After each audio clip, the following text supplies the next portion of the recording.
Okay, we're going to be doing patch 7.6 rundown now.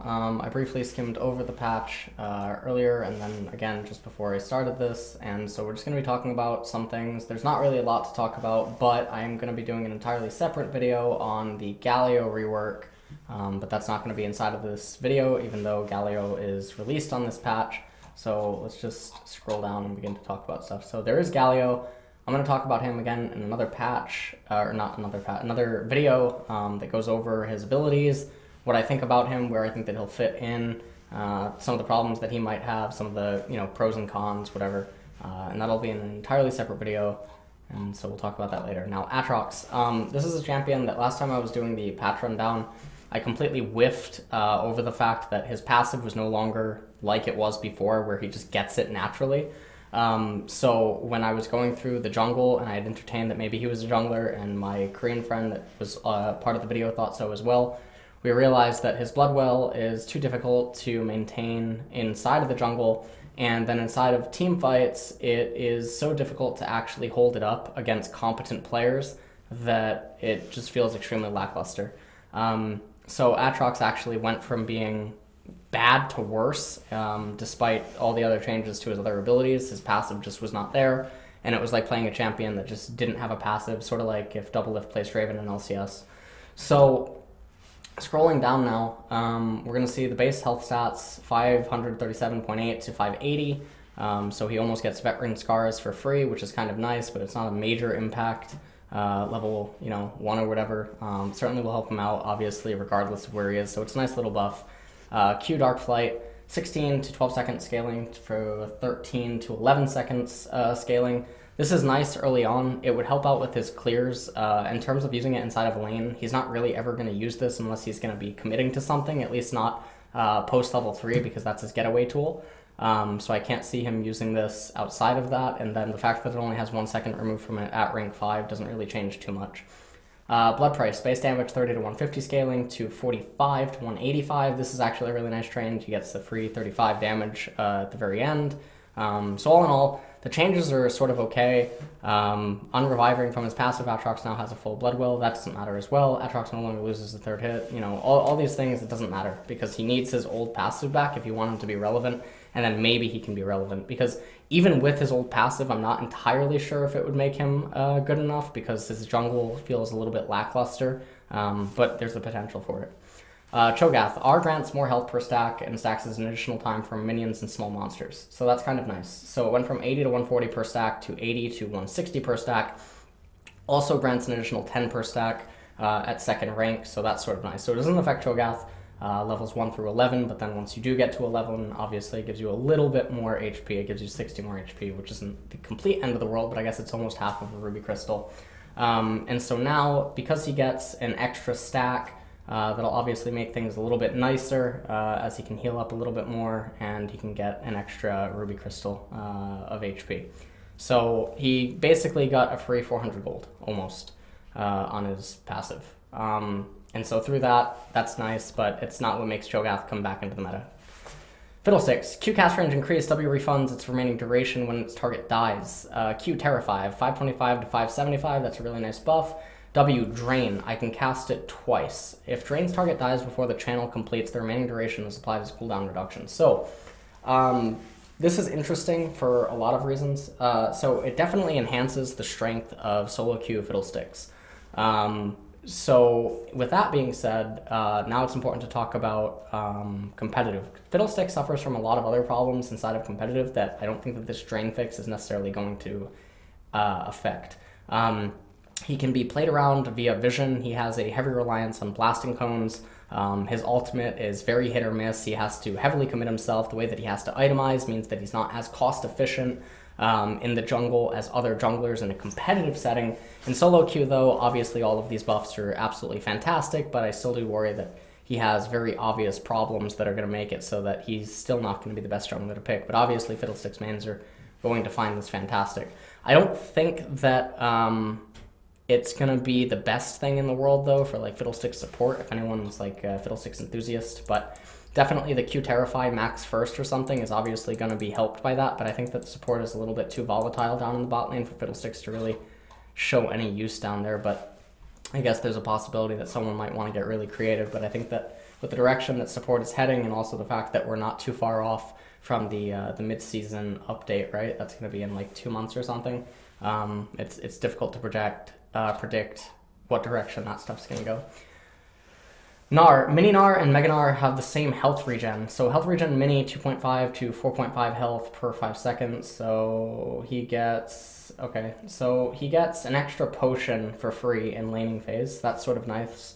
Health regeneration, well, before his first recall, right? Like level 5 or something. By the time he hits like level 4, level 5, I guess he gets a free potion almost. Health regen growth stat 0.5 to 1.75 health per 5 seconds. That's sort of nice. Health regen mega 6.5 to 4.5 seconds. Okay, so his mega obviously isn't the most damaging thing, but it affects him to some degree. Health regen growth stat mega 3 to 1.75. Okay. Mega E crunch. Mega Gnar can now Q another spell during E crunch's cast time. That's nice, but this doesn't necessarily mean that it's good enough for Gnar to come back into the meta, although some things are definitely shifting that would certainly play into him coming back in. So obviously any sort of a buff is definitely going to bolster that.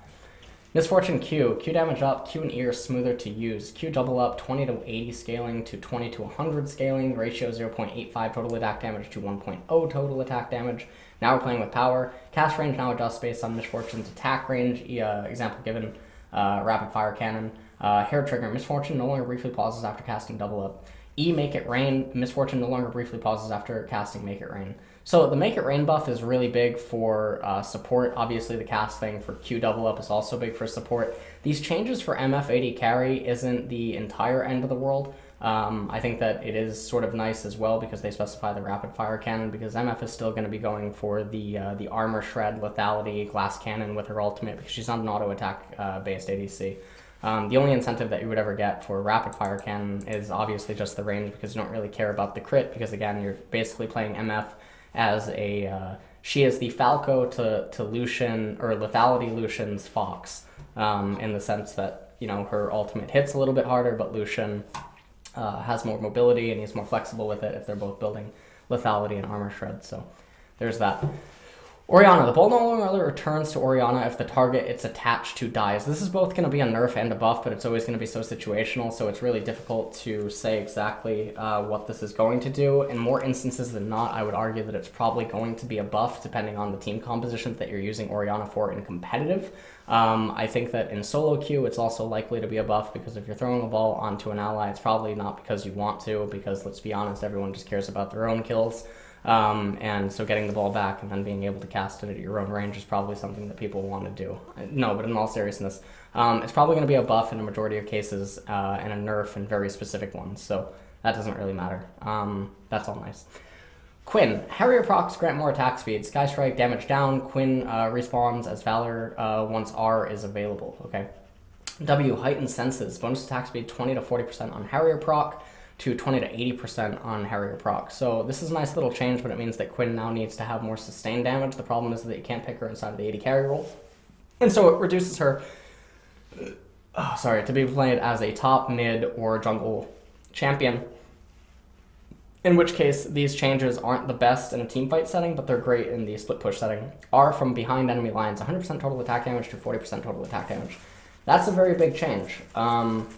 So she's missing probably the equivalency of maybe, well, she's missing a lot of damage. It's not going to change the fact that she's probably still going to be able to overkill AD carries, AP carries, certain squishy supports, etc. It's definitely going to obviously impact her against tanks, but the problem is that the changes with Heightened Senses is probably going to amplify her damage against the tank. So all in all, she's a little bit more balanced, I guess, if they have some sort of durability on them. Or, you know, if they have like GA or they have some sort of armor, whatever, Ninja Tabby, I don't know, anything like that. It's going to enable for a little bit more counterplay than she previously had before, and I think that's the direction that Riot was trying to go with. Again, the attack speed I think is great for shredding through tanks, which is going to be obviously one of the problems that Quinn is going to encounter when she's going for the split push type stuff. Varus, Q, refund from Blight procs no longer reduce cooldown by cooldown reduction, okay. Last patch changes to Varus were part of a three-pronged approach to knocking Varus off the bot lane throne, the other two being Edge of Night and Deathfire Touch. nerfs. Speaking to Varus specifically, we tied piercing arrows cooldown on Varus' willingness to use basic attacks to knock enemies dead. What they ended up doing is they shifted Varus away from the siege tank that he was, where he would just go with the full lethality, he has mana, and he stalls on red side, or he just stalls like regardless, and he just endlessly keeps shooting arrows. And they took that away with him from the Deathfire change, and they took it away, obviously, with his cooldown change. What they didn't do to Varus, though, is it still doesn't remove the fact that Varus is still going to be able to be played as an auto-attack based AD carry. And when you use the auto-attack based AD carry, you're going to be using Warlords, and you're not going to be using Deathfire, so it doesn't actually attack that variant of Varus. And so what ends up happening is Varus just then goes into that variation of himself rather than the previous rendition, which was the immobile siege tank that was just a slow-moving engine of destruction. We saw actually in LCK yesterday that Ghost from BBQ actually kept picking Varus, and he had reasonably decent success, and the changes that went to Varus, again, does not impact the attack speed auto-reliant Varus. It only impacts that one variation of him. And so, in a very similar light, Riot is nerfing one of the types that Varus could be, much similar to Echo, had many different types. He could either be an AP off-tank, he could be class cannon AP, he could be tank, or he could be, well, I guess that's pretty much it, he could be tank. And so they're angling and attacking one of them, and I think that that's fine. I think the changes are relatively okay, and I think that with the new Warlords, Varus is still actually going to be fine as an auto-attack based ADC. Lux, Visual, whatever this is, I don't care. Magic Damage Shield, okay, I don't care. Masteries, Warlord's Bloodlust. 7.5 update to Warlord's Bloodlust is living up to its goal of creating discrete high-impact moments. It also came with a few kinks to smooth out, thanks to the way lifesteal works. Since lifesteal works based on damage dealt, the health hit you can get from one auto attack to the next, based on stuff like basic attack modifiers and enemy armor. This becomes a pretty significant difference over the lifesteal value climbs up to 50%. Warlord should have success. Cases like Caitlyn's headshot of minions shouldn't be rewarding more than Caitlyn kites the enemy frontline. Switching to a heal effect keeps Warlords rewarding as a combat sustain tool while making success easier to ID. Kite and reposition against any threat that comes your way. So the changes are grants 1 to 50% lifesteal at levels 1 through 18, who restores health equal to 3 to 40% total attack damage at levels 1 through 18.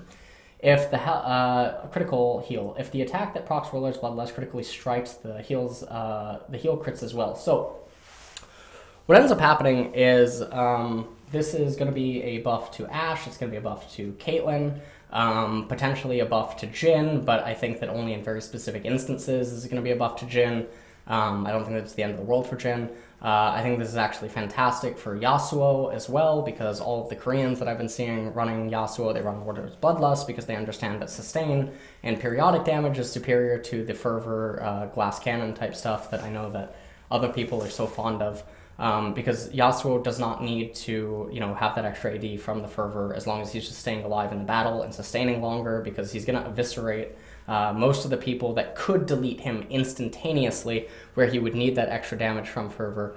And so with that being said, I think that that's good. Obviously, this is going to be a very big buff to Caitlyn in terms of the AD carry role. How it'll impact some other ADC is not entirely sure. Ezreal maybe picks it in very specific instances, but Fervor obviously still good on him as well. And it does help balance some of the AD carry mastery slots that are being picked up right now. And then again, attack speed Varus will probably be picking up this keystone. So that's sort of nice. The crit amplification is also really, really gross as well. Because again, talking about Yasuo, talking about Caitlyn, talking about Ashe, whatever, So that's sort of nice. Summoner's Rift, Red Brambleback, magic resist down 15 to 30 at levels 1, 4, 8, 9, 10 to 10 to 50, or 10 to 20 scaling at levels 1, 3, 5, 7, 8, matching Blue Sentinel's armor. So okay, this is just nice for some of the AP junglers. It's not like gigantic, but obviously this is going to buff Elise a little bit. It's going to buff Gragas. What other AP junglers are there that exist right now? Zac, I guess, to a certain degree. It's going to buff Sejuani. So all of that is sort of nice. In-game options menu and 7.4, okay, that's nice. Rotating game modes, don't care about that. League client update, okay. Health queue update, okay. Bug fixes, I'm not going to really read all of this. One of the things that I will say that I did like as a visual update is the blasting plants. I like the red circle now. I think that it's more readable, and it's sort of nice. So that's pretty much it. Let's take a look at the upcoming skins and chromas. Gnar has chromas coming. Meowkai has... okay, so this is basically, what's her name? Leslie Hall. So you're going to be able to play Leslie Hall in League of Legends. Mukau Alistar, the master of psychological warfare. Or as some Redditor fucking wisely put, he's like the savant of psychological warfare or something. Surprise Party Amumu, there's no surprise because he's never being picked anyway, so it's a surprise that he even gets skins. So anyways, Pugmaw also entering the fray. I think that that's actually really cool and cute. Superhero Kennen and Renekton, I actually didn't see them before, but I'm not going to pay attention to it anyway. So that's it for patch 7.6. I don't think that it really changes too much. I think that it just amplifies actually some of the 80 carries. It gives a little bit more strength to Yasuo. I think the changes to Cho'Gath and Aatrox are completely negligible. Fiddlesticks buffed in solo queue. Gnar obviously gets some buffs, and there's other stuff that's going to play into if he potentially turns to the meta. Quinn getting changed doesn't really matter, although I do think that she's a champion that went under the radar with all the lethality changes in addition to Pantheon. But that doesn't matter, and we're going to talk about Galio, as I said, in an entirely different video. So thanks for watching the patch 7.6 rundown, and as a surprise though, it's really nice that Riot actually buffed everything for the most part and didn't do a nerf down again.